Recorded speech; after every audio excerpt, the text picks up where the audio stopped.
नमस्कार दोस्तों, आप सब कैसे हैं? आई होप आप सभी अच्छे होंगे।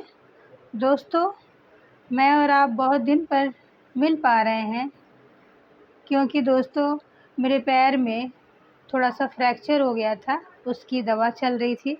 इसकी वजह से मैं वीडियो नहीं बना सकी थी। तो चलिए दोस्तों, आज हम लोग वाटर टॉपिक पे डिस्कस करेंगे। आज हम जानेंगे कि ये वाटर क्या है, जल का स्वभाव क्या है और जल की क्या प्रॉपर्टीज़ हैं। इन सब चीज़ों के बारे में हम आप सब समझने का प्रयास करेंगे दोस्तों। सबसे पहले हम वाटर के बारे में ये समझेंगे कि ये वाटर जो है क्यों इतना एसेंशियल है हमारी लाइफ के लिए, यानी कि ये जल है या पानी है, ये हमारे जीवन के लिए क्यों अति आवश्यक है।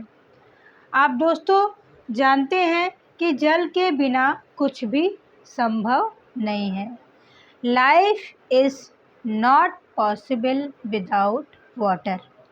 चाहे वो लाइफ प्लांट्स की हो, चाहे वो एनिमल्स की लाइफ हो, चाहे वो ह्यूमन बींग्स की हो। Life is not possible without water. That is, water is must in every living organism. यानी कि हमारा जो वाटर है यानी हमारा जल है वो किसी भी ग्रोथ के लिए, किसी भी लिविंग ऑर्गेनिज्म के लिए मोस्ट इम्पॉर्टेंट थिंग्स है। तो दोस्तों सबसे पहले हम वाटर फार्मूला के बारे में जानेंगे। वाटर फार्मूला क्या है? केमिस्ट्री में हम लोग पढ़ते हैं water formula, that is H2O। H2O में क्या होता है दोस्तों? H2O में 2 हाइड्रोजन मॉलिक्यूल होता है और 1 ऑक्सीजन मॉलिक्यूल होता है दोस्तों। और ये H2O फार्मूला बना कैसे दोस्तों? तो इस पर भी हम आप डिस्कस कर लेते हैं।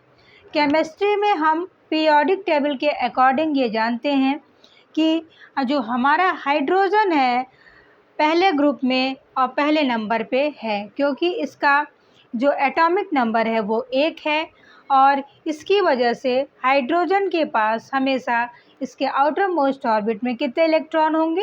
1 इलेक्ट्रॉन होंगे दोस्तों। यानी कि जो हाइड्रोजन है हमेशा H+ आयन के साथ प्रेजेंट रहता है, यानी कि ये अपने इलेक्ट्रॉन को किसी को दे सकता है कंपाउंड बनाने के लिए दोस्तों, या जिसको ज़रूरत होगी तो उसको दे सकता है और उसके साथ कोवैलेंट बॉन्ड बना के अपना भी ऑर्बिट कंप्लीट कर लेगा और उसको भी दे देगा जिसको ज़रूरत है। इसी तरह से जो हमारा ऑक्सीजन है पीरियोडिक टेबल में ये इसका एटॉमिक नंबर है 8, यानी कि आप इन शॉर्ट में बताती हूँ। एटॉमिक नंबर ऑक्सीजन का 8 होने की वजह से इसके आउटर मोस्ट ऑर्बिट में इलेक्ट्रॉन्स की संख्या कितनी है दोस्तों? 6 है। इलेक्ट्रॉन्स की संख्या यानी इलेक्ट्रॉन्स के नंबर कितने हैं? 6 है। और इसको भी अपने आउटर मोस्ट ऑर्बिट को सेटिस्फाई करने के लिए कितने इलेक्ट्रॉन्स की आवश्यकता है? तो 2 इलेक्ट्रॉन्स की आवश्यकता है। तो ऑक्सीजन ने सोचा कि मेरे पास 2 इलेक्ट्रॉन की कमी है और ये 2 इलेक्ट्रॉन वो किससे ले सकता है? वो ये 2 हाइड्रोजन जो हैं उनसे वो 2 इलेक्ट्रॉन ले सकता है।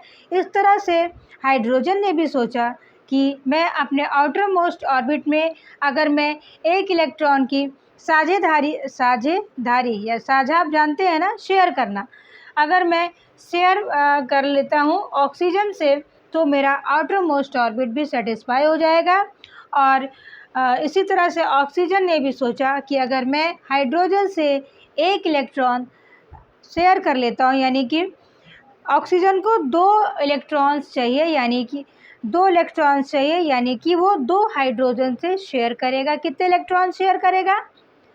2 से इलेक्ट्रॉन्स चाहिए ऑक्सीजन को अपने आउटर मोस्ट ऑर्बिट को कंप्लीट करने के लिए या सेटिस्फाई करने के लिए, तो ऑक्सीजन 2 हाइड्रोजन से शेयर करेगा। इसी तरह से हमारे जो हाइड्रोजन है वो 2 मॉलिक्यूल हाइड्रोजन के क्या करेंगे, शेयर करेंगे। किससे शेयर करेंगे, ऑक्सीजन से। इस तरह से आप देखेंगे कि हाइड्रोजन और ऑक्सीजन का आउटर मोस्ट ऑर्बिट जो है सेटिस्फाई हो जाएगा। इस तरह से hydrogen bond O bond H बनाते हैं। और इस तरह से फार्मूला क्या बना दोस्तों, डाई हाइड्रोजन ऑक्साइड, यानी कि जब दो हाइड्रोजन मॉलिक्यूल और एक हाइड्रोजन मॉलिक्यूल आपस में कोरिलेट करते हैं तो कंपाउंड बनाते हैं डाई हाइड्रोजन ऑक्साइड, जिसको हम कहते हैं जल। और जल के बिना हमारा जीवन संभव नहीं है। Life is not possible without water. Next point है दोस्तों, H2O is the most important natural resource for life। जो हमारा H2O है वो मोस्ट इम्पॉर्टेंट नेचुरल रिसोर्स है, यानी कि वो जो पानी का स्रोत है वो क्या है, हमको सबसे बड़ा स्रोत क्या है, मुझे नेचर से मिलता है। नेचर यानी कि प्राकृतिक रूप से हमको वाटर मिलता है नेचर से। आप और इसको क्लियर समझ पाएंगे ये वाटर साइकिल देख के दोस्तों। इस वाटर साइकिल में आप ये देख रहे हैं कि ये नीचे साइड क्या बना है, ओशन, जिसमें फिशेस हैं, ऑक्टोपस है and other organism, other animals present है। कहाँ, ओशन में दोस्तों। और आपने देखा कि दोस्तों ये माउंटेन है, ये बहुत ऊंचे ऊंचे पहाड़ हैं। और जब पहाड़ बहुत ऊंचे ऊंचे होते हैं तो उनकी ऊंचाई के यानी कि हाइट के अकॉर्डिंग उस पर क्या क्या प्रेजेंट होता है, स्नो, यानी कि बर्फ़ वहाँ पे प्रेजेंट होता है। यानी कि सफ़ेद बर्फ़ की चादर से ऊंचे ऊंचे जो हमारे पर्वत चोटियाँ हैं वो ढकी होती हैं। तो ये हमारे स्नो है जिसको मैं रिप्रेजेंट कर रही हूँ। आप ऊपर देखेंगे हमारे क्लाउड हैं। क्लाउड किससे भरे हुए हैं, पानी से भरे हुए हैं। आप जानते हैं कि हमारा क्लाउड कैसे बनता है। क्लाउड हमारे ढेर सारे पानी की बूंदें होती हैं जो आपस में इकट्ठा हो जाती हैं या कंडेंस्ड हो जाती हैं, तो क्या बनाती हैं, वो क्लाउड बनाती हैं या बादल बनाती हैं। और बादल किससे भरे होते हैं, वो पानी से भरे होते हैं दोस्तों। इस साइड आप देखेंगे ये हमारा वाटरफॉल है जिसको हम कहते हैं झरना दोस्तों। ये हमारा वाटरफॉल है जिसको हम कहते हैं झरना। और इससे भी पानी जो होता है बहता रहता है। और ये पानी कहाँ मिलता है दोस्तों, समुद्र में आके मिल जाता है दोस्तों। इस तरह से आप देखेंगे जो बर्फ़ के जो पर्वत के ऊपर बर्फ़ की सफ़ेद चादर है और वो जब सनलाइट इस स्नो शीट पे पड़ती है तो ये हमारे स्नो जो हैं, ये हमारे जो बर्फ़ है, ये धीरे धीरे मेल्ट करते हैं, पिघलते हैं। और ये पिघल के नदियों के रूप में पानी होता हुआ कहाँ लास्ट में आके मिलता है, हमारे ओशन में, यानी कि हमारे सागर में मिल जाता है। और इसी तरह से झरने का भी पानी आके सागर में मिलता है। जो हमारे बादल हैं, जब ये रेनफॉल होता है या बादल जब बरसते हैं तो इनका भी पानी कहाँ इकट्ठा होता है, हमारे ओशन में है। नदियों के माध्यम से आया, लेक के माध्यम से आया कि एट लास्ट हमारा पानी जो कहाँ इकट्ठा हो रहा है, हब ऑफ वाटर, यानी जहाँ हब है, किसका हब है, जल का, पानी का। ढेर सारा पानी है, जो ढेर सारा पानी अपने में एक्सेप्ट कर सकता है, वो क्या है, सागर, ओशन। तो इस तरह से ये सारे पानी जो है, ये सारा पानी हमारा कहाँ इकट्ठा हो रहा है, कलेक्ट हो रहा है ओशन में, मीन्स सागर में। अब ये सागर में जो पानी इकट्ठा हो गया, अब क्या होगा, अब जब हमारी सनलाइट पड़ती है, सनलाइट के प्रेजेंस में ये पानी जो है टेम्परेचर के प्रेजेंस में क्या होता है, वेपराइज करता है, वाष्पित होता है और ये भाप बनकर ऊपर की तरफ उड़ने लगता है दोस्तों। इवेपरेशन जिसको कहते हैं, ये भाप बन के ऊपर की तरफ उड़ने लगता है। और एक स्थिति क्लाइमेट में आती है या इन्वायरमेंट में आती है कि ये भाप के, ये जो पानी से भरे हैं, ये जो पानी से भरे वो हैं ड्रॉपलेट्स हैं ये एक ऊंचाई पे जाके क्या होते हैं, ठंडे हो जाते हैं, और ठंडे होने के बाद ये आपस में ये ड्रॉपलेट्स मिल जाती हैं और कंडेंस्ड होके क्या बनाती हैं, बादल। और जब बादल फिर से बन जाते हैं तो फिर से ये बारिश करते हैं और बारिश से फिर पानी मिलता है। इस तरह से वाटर साइकिल चलती रहती है। तो दोस्तों ये हमारी हो गई वाटर साइकिल, इसीलिए ये मोस्ट इम्पॉर्टेंट नेचुरल रिसोर्स है हमारा वाटर का। अब नेक्स्ट पॉइंट है दोस्तों, H2O is the most important natural resource for life. Water is a major constituent of all living things and of the atmospheric environment in which we live. Next point है दोस्तों, 70% water, जो हमारा 70% water है covered the earth, where as 2.5 water is uses as fresh water including the polar ice caps and glaciers. तो जो हमारी पृथ्वी है, जो हमारा अर्थ प्लैनेट है, वो किससे कवर्ड है, 70% वाटर से वो कवर्ड है। और ये 70% वाटर जो है, इसमें से 2.5% वाटर जो है वो ही क्या है, फ्रेश वाटर है, यानी कि वो पीने योग्य है, जो कि हम पीते हैं। यानी आप ये सोचिए कि 70% वाटर प्रेजेंट तो है पृथ्वी पे, लेकिन उसका उस 70% वाटर का 2.5% वाटर ही पीने योग्य है या फ्रेश वाटर है। और ये किस रूप में रहते हैं, हमारे रिवर्स है, हमारे लेक्स हैं, हमारे आइस कैप्स हैं, पोलर आइस कैप्स हैं, ग्लेशियर्स हैं, इस रूप में, इस फॉर्म में ये प्रेजेंट रहते हैं। पोलर आइस कैप्स, आप जो हमारे साउथ पोल है, नॉर्थ पोल है, वो उस पे ये आइस कैप्स के रूप में प्रेजेंट होते हैं। हमारे ग्लेशियर्स हैं, जो हमारी ऊंची ऊंची पहाड़ की चोटियां हैं, वो जो बर्फ़ की चादर से ढकी हुई हैं, उनको ये ग्लेशियर्स बोलते हैं। और ग्लेशियर सनलाइट की प्रेजेंस में, टेम्परेचर की प्रेजेंस में मेल्ट होती हैं और इनसे ही धीरे धीरे करके ये वाटर के फॉर्म में नीचे आती हैं और इस तरह से बहते हुए आके ये ओशन में मिल जाती हैं। H2O is present all living organism, example plants, animals, human beings। ये तो आपने जाना कि H2O सभी ऑर्गेनिज्म में, जो हमारा एनिमल है, हमारे प्लांट्स हैं, हमारे ह्यूमन बींग्स हैं, सभी में H2O प्रेजेंट है। H2O के बिना लाइफ नहीं पॉसिबल है। Nearly 70% water present in our body weight, nearly 70% body, 70% water, यानी कि जो हमारा बॉडी में जो हमारे सब्सटेंस है, जो हमारे फ्लूइड्स हैं, उसमें बॉडी के 70%, यानी बॉडी में हमारे 70% वाटर प्रेजेंट होता है।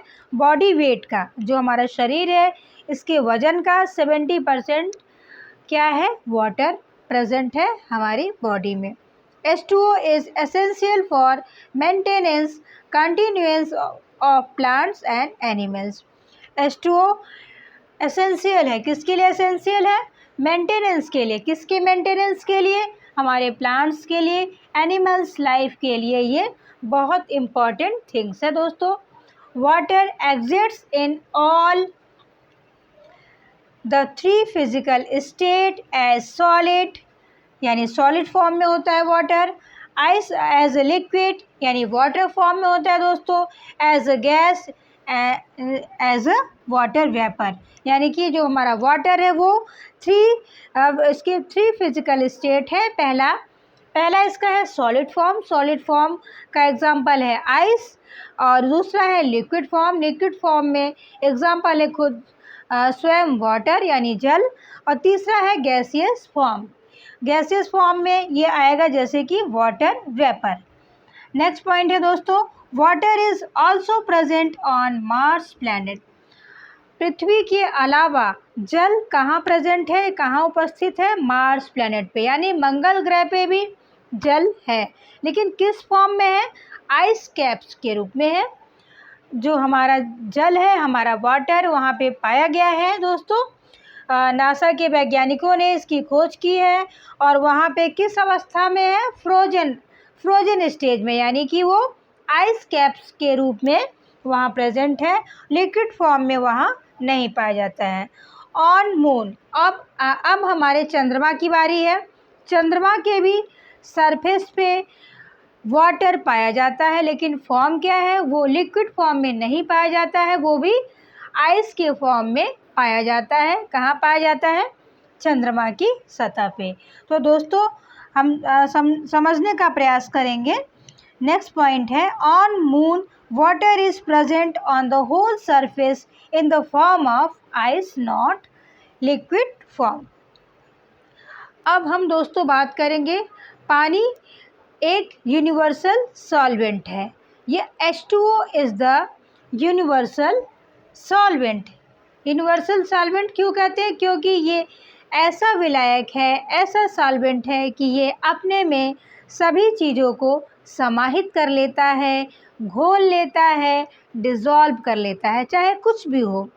और अगर जब ये अपने में किसी भी चीज़ को समाहित ना करे, ना घोले, ना डिज़ोल्व करे, तो ये किस फॉर्म में होता है? इसका नेचर क्या होता है? ये टेस्टलेस होता है, ऑर्डरलेस होता है, और ये टेस्टलेस होता है, ऑर्डरलेस होता है और कलरलेस ये होता है। लेकिन ये इसका स्वभाव है कि ये यूनिवर्सल सॉल्वेंट है, यानी कि ये अपने में सभी चीज़ों को घोल लेगा, चाहे वो इम्प्योरिटीज़ हो, चाहे कुछ भी हो, ये उन्हीं चीज़ों को घोल लेता है दोस्तों।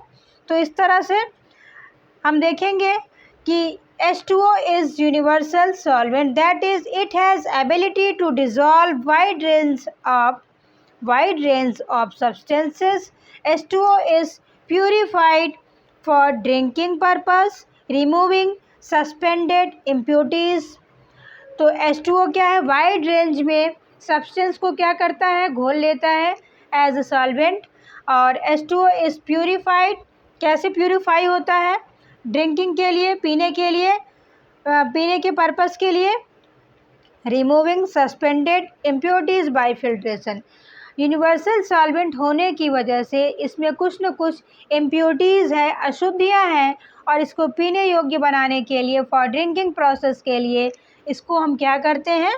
इसमें जो इम्प्योरिटीज़ होती हैं उनको हम रिमूव करते हैं। कैसे रिमूव करते हैं दोस्तों? इसको बाय फिल्ट्रेशन मेथड, इसको फिल्ट्रेशन मेथड से रिमूव करते हैं। डिज़ोल्व इम्प्योरिटीज़ बाय डिस्टिलेशन, इसको हम डिस्टिलेशन मेथड से इसके इम्प्योरिटीज़ को, अशुद्धियों को दूर करते हैं।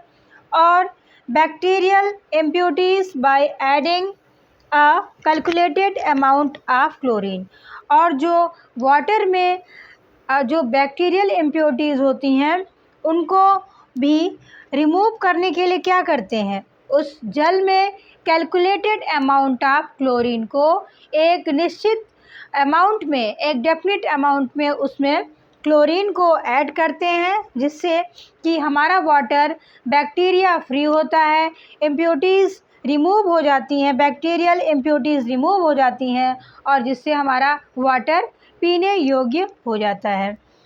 नेक्स्ट पॉइंट है दोस्तों, physical properties of H2O। Physical properties of H2O, हमारा जो पानी है उसके प्रॉपर्टीज़ भी हैं। तो इसके पहले प्रॉपर्टीज़ पे हम डिस्कस करते हैं। पहला प्रॉपर्टीज़ है नेचर, यानी कि पानी का जो स्वभाव है वो किस तरह का होता है, इसके बारे में हम आप जान लेते हैं। प्योर वाटर इज़ क्लियर, जो हमारा प्योर वाटर होता है बिल्कुल क्लियर होता है, साफ़ होता है। ट्रांसपेरेंट, यानी कि वो पारदर्शी होता है, पारदर्शी लिक्विड होता है। ट्रांसपेरेंट लिक्विड, यानी कि आप जल में अपने प्रतिबिंब को भी देख सकते हैं। कहते हैं ना कि जल एक आईना होता है, पानी में आप अपने चेहरे को बड़े आसानी से देख सकते हैं, क्योंकि जल जो है, वाटर, वो है कलरलेस है, उसमें कोई कलर तो है नहीं, तो वो ट्रांसपेरेंट लिक्विड है, तो उसमें आसानी से आप कोई भी चीज़ों को देख सकते हैं। लेकिन दिखेगा तब नहीं जब उस वाटर में इम्प्योरिटीज़ होंगी। इम्प्योरिटीज़ क्यों होगी? क्योंकि H2O जो होता है यूनिवर्सल सॉल्वेंट होता है, और ज़रा सी भी इम्प्योरिटीज़ होगी अपने में समाहित कर लेगा, डिज़ोल्व कर लेगा। लेकिन उसका नेचर है कि वो ऑर्डरलेस है, टेस्टलेस है, और कलरलेस है।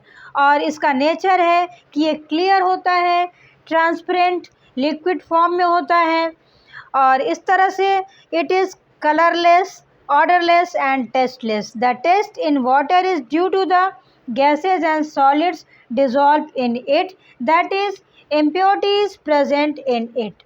इस तरह से कहने का मतलब ये है कि H2O is the universal solvent.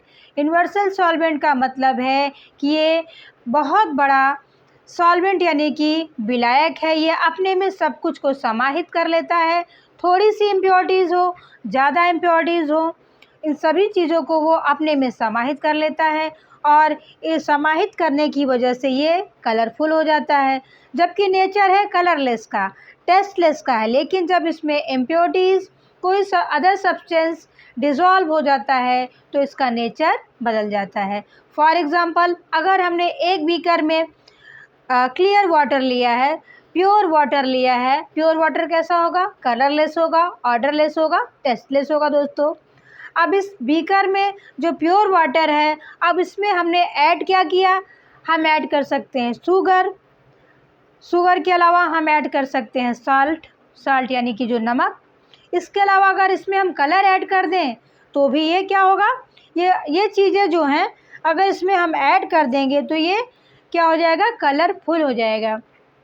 Colourful के साथ इसमें इम्प्योरिटीज़ प्रेजेंट हो जाएंगी, और जिससे ये पीने लायक बिल्कुल नहीं रहेगा। इस तरह से प्योर वाटर ही हमारे लाइफ के लिए क्या होता है? हमारी लाइफ के लिए बहुत अच्छा होता है, और ये यूनिवर्सल सॉल्वेंट होने की वजह से इम्प्योरिटीज़ को एक्सेप्ट कर लेता है। और इन इम्प्योरिटीज़ को हटाने के लिए हम किस मेथड का इस्तेमाल करते हैं?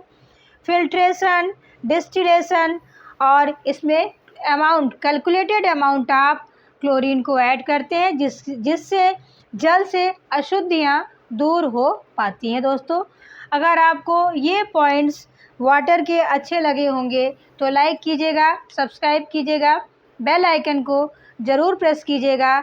इसके अगले टॉपिक यानी प्रॉपर्टीज़ को हम नेक्स्ट वीडियो में आपसे शेयर करेंगे। तब तक के लिए दोस्तों धन्यवाद।